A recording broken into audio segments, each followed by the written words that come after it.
नमस्कार, SBT news में आपका स्वागत है और पेश है इस वक्त राजस्थान की खास खबरें। पेट्रोलियम कंपनियों ने सोमवार को फिर देश की जनता पर बोझ डाला है। कंपनियों ने एक माह में आज चौथी बार घरेलू गैस सिलेंडर के दामों में वृद्धि कर बड़ा झटका दिया है।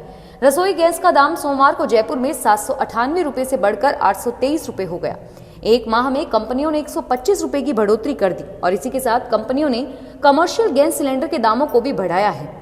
19 किलो गैस सिलेंडर के दाम में कंपनी ने 95 रुपए बढ़ाए हैं और इस बढ़ोतरी के साथ अब कमर्शियल गैस सिलेंडर 1530 के बजाय 1625 रुपए में मिलेगा। राजस्थान में आज से 2.0 कोविड वैक्सीनेशन प्रोग्राम की शुरुआत होने जा रही है। वैक्सीनेशन के इस थर्ड फेज में सरकारी अस्पतालों के साथ निजी अस्पतालों में कोविड वैक्सीनेशन कराया जा सकेगा। केंद्रीय स्वास्थ्य मंत्रालय ने निजी अस्पतालों के लिए कोविड-19 टीकाकरण की प्रति डोज की दर 250 रुपए निर्धारित की है, जो निजी अस्पतालों में कोविड-19 का टीका लगवाने वाले व्यक्ति द्वारा संबंधित अस्पताल को चुकानी होगी, जिसमें 150 रुपए वैक्सीन कीमत और 100 रुपए निजी अस्पताल का सर्विस शुल्क शामिल है। एक व्यक्ति ने नकली फेसबुक प्रोफाइल बनाकर राजस्थान के मुख्यमंत्री अशोक गहलोत के विशेषाधिकारियों के दोस्तों और परिचितों को धोखा देने का प्रयास किया। इस संबंध में एक प्राथमिकी दर्ज करवाई गई है। अधिकारियों के अनुसार आरोपी ने मुख्यमंत्री अशोक गहलोत के विशेषाधिकारी लोकेश शर्मा के नाम और फोटोग्राफ का उपयोग कर फर्जी खाता बनाया और दोस्ती के लिए उनके दोस्तों को निमंत्रण भेजा और बाद में उनके आपात स्थिति में फंस जाने की बात कहकर धन भेजने का आग्रह किया गया। दौसा जिले के तेतरवाड़ा ग्राम पंचायत के गांव रामसर सरकी ढानी में अचानक आग लगने से 3 कच्चे घरों में रखा लाखों रुपए का सामान जलकर राख हो गया। सैंथल पुलिस ने बताया कि रामबास सरकी ढानी निवासी घासीराम, मामराज व रामकेश मीणा के 3 कच्चे घरों में अचानक आग लग गई। आग इतनी भयानक थी कि आसपास के ढानी के लोग दहशत में आ गए। पुलिस ने दमकल को मौके पर बुलाकर ग्रामीणों की मदद से आग पर काबू पाया, लेकिन तब तक तीनों घरों में करीब 1.5 लाख रुपए नगद, 50,000 के जेवरात, अनाज की बोरियां, वाहनों की कागजात सहित हजारों रुपए का घरेलू सामान जलकर राख हो गया। अजमेर के महर्षि दयानंद सरस्वती विश्वविद्यालय में ऑनलाइन दीक्षांत समारोह के आयोजन को लेकर सोमवार को राजभवन में बैठक होगी। राजभवन ने विश्वविद्यालय के कुल सचिव को आवश्यक पत्रावलियां और तैयारियों की जानकारी लेकर जयपुर बुलाया है। ऑफलाइन कक्षाएं, अकादमिक कार्यक्रम, दीक्षांत समारोह, सांस्कृतिक सह शैक्षिक गतिविधियां नहीं हुई और उधर उदयपुर के एमएल सुखाड़िया विश्वविद्यालय और महाराणा प्रताप कृषि विश्वविद्यालय में वर्चुअल दीक्षांत समारोह कराए गए। कोरोना के चलते पाली जिला कारागृह में बंद कैदियों से परिजनों की मुलाकात बंद थी और ऐसे में अपनों से नहीं मिलने से अधिकतर कैदी मानसिक तनाव का शिकार हो रहे थे और अब मुलाकात शुरू होने से कैदियों ने कुछ राहत की सांस ली है। कोरोना के चलते जिला कारागृह में बंद कैदियों के परिजनों से मुलाकात कारागृह प्रबंधन ने बंद कर रखी थी। कोरोना का असर कम होने के चलते अब 16 फरवरी से फिर से मुलाकात शुरू की गई है। जयपुर कमिश्नरेट में मानसरोवर और बगरू इलाके में गत 3 दिनों में 2 हत्याएं हो चुकी है और दोनों ही मामलों में पुलिस के खाली हाथ हैं। मानसरोवर में युवक को बगरू इलाके में युवती की हत्या कर फेंका गया। दोनों की अन्यत्र जगह पर हत्या की गई। युवक के हाथ पर रणवीर और युवती के हाथ पर टैटू से 4 स्टार बने हुए हैं। पुलिस इसी क्लू के आधार पर दोनों की पहचान करने का प्रयास कर रही है। आयुष्मान भारत महात्मा गांधी राजस्थान स्वास्थ्य बीमा योजना के नवीन चरण में लाभार्थियों को गुणवत्तापूर्ण चिकित्सा सुविधा प्रदान करने और अस्पतालों की योजना से जुड़ने की प्रक्रिया को और भी सुगम बनाने के लिए प्रावधानों में आंशिक बदलाव किया गया है।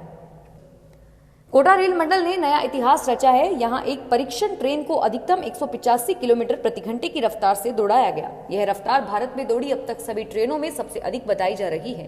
कोटा में इन दिनों रेलवे की ओर से नए बनाए गए तृतीय श्रेणी के वातानुकूलित इकोनॉमिक क्लास के कोच का परीक्षण किया जा रहा है। 2 दिन पहले शुक्रवार को कोटा से लबान के बीच इस कोच का परीक्षण किया गया। परीक्षण के दौरान ट्रेन के इंजन का स्पीडोमीटर का कांटा 185 के ऊपर पहुंच गया। कुछ सेकंड के लिए कांटा 186 पर भी टिका रहा।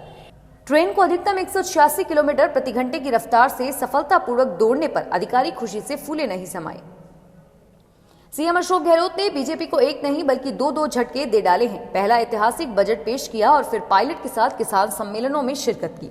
सचिन पायलट और अशोक गहलोत की इस एकता से बीजेपी बेचैन है। बीजेपी खेमे में इससे बड़ी खलबली मची हुई है और इसके बाद सरकार गिराने का दावा करने वाले भाजपाई तिकड़ी एक बार फिर सक्रिय हो गए हैं।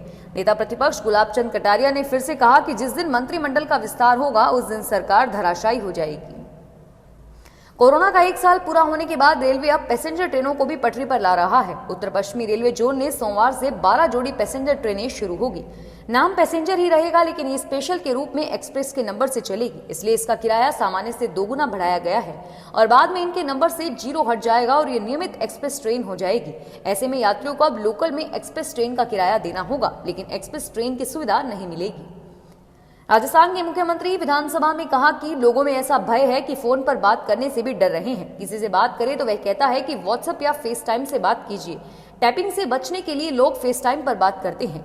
उन्हें डर है कि नॉर्मल कॉल्स रिकॉर्ड नहीं कर ली जाए। कॉल्स के लिए ऐप यूज करने वालों की संख्या 30 से 40% तक बढ़ गई है और इसका एक कारण व्हाट्सएप की नई पॉलिसी भी है। यूजर्स में डर है कि उनकी कॉल्स कोई और न सुन ले। राजस्थान के 4 विधानसभा क्षेत्रों में होने वाले उपचुनावों में भाजपा के प्रदेश अध्यक्ष सतीश पूनिया की असली अग्नि परीक्षा होने जा रही है। एक और जहां कांग्रेस लगातार एकता का संदेश दे रही है, वहीं भाजपा में सियासी गुटबाजी नहीं थम रही। ऐसे में भाजपा की हार और जीत से सीधे तौर पर सतीश पूनिया का आगे का राजनीतिक करियर भी प्रभावित होगा। हारने की स्थिति में पूनिया के नेतृत्व पर विरोधी गुट की ओर से सवाल खड़े किए जाएंगे, जबकि जीत की स्थिति में विरोधियों पर भारी पड़ेंगे। जयपुर। भारतीय जनता पार्टी के राष्ट्रीय अध्यक्ष जेपी नड्डा कल जयपुर के बिरला ऑडिटोरियम में आयोजित प्रदेश कार्य समिति बैठक को संबोधित करेंगे। नड्डा के इस 1 दिवसीय प्रवास को देखते हुए प्रदेश प्रभारी अरुण सिंह भी आज जयपुर पहुंच गए हैं। अरुण सिंह आज प्रदेश स्तरीय नेताओं के साथ कल होने जा रही बैठक की तैयारियों पर चर्चा करेंगे। पदाधिकारियों के साथ बैठकों के अलावा वे आयोजन स्थल का भी जायजा ले सकते हैं। पार्टी मुख्यालय से मिली जानकारी के अनुसार भाजपा प्रदेश प्रभारी अरुण सिंह की मौजूदगी में आज दोपहर 3 बजे नड्डा के जयपुर प्रवास और कार्य समिति बैठक की तैयारियों के सिलसिले में चूरू के सालासर में सोमवार को 2 ट्रकों की भीषण भिड़ंत हो गई। हादसे में दोनों ट्रकों के ड्राइवर की मौके पर ही मौत हो गई।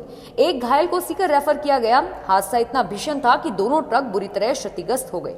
एक ट्रक का कैबिन ही टूटकर गाड़ी से अलग हो गया और एक ट्रक का सामान तक बाहर आ गया। पुलिस हादसे की जांच कर रही है। पुलिस के अनुसार फतेहपुर मेगा हाईवे पर 2 ट्रकों की आमने सामने भिड़ंत हो गई। हादसा इतना भीषण था कि ट्रकों के परखच्चे उड़ गए। दोनों ट्रकों के ड्राइवर की मौत हो गई है और वहीं एक ट्रक में सवार खलासी घायल हो गया है। फिलहाल इस बुलेटिन में इतना ही और फिर हाजिर होंगे तमाम बड़ी खबरों के साथ। एसबीटी न्यूज के वीडियो देखने के लिए हमारे चैनल को सब्सक्राइब करें और नोटिफिकेशन पाने के लिए बेल आइकन पर क्लिक करें। धन्यवाद।